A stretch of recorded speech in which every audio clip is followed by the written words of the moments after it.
matematika darsimizda birinchi bo'lib misollarimizni daftariga ko'chirib yechib kelgan o'quvchimiz Azizbek bo'ldi. Telefonimizcha xira olyapti, lekin hammasini to'g'ri bajargan. Juda ham chiroyli raqamlarni kattalarga joylagan. Azizbekka rahmat, hammasi bexato yozib kelibdi. Endi hozir Azizbek daftaringizni qo'yib turib, meni partamga bitta misolni doskada ishlab berasiz, xo'p? Oling melni.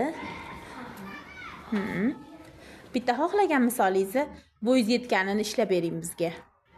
Mana uni ishlang. Ha.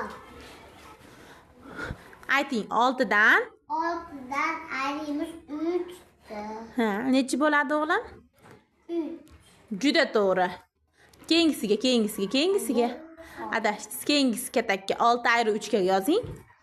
Ha, shunga. 3 qiling chiroyli qilib. Barakalla.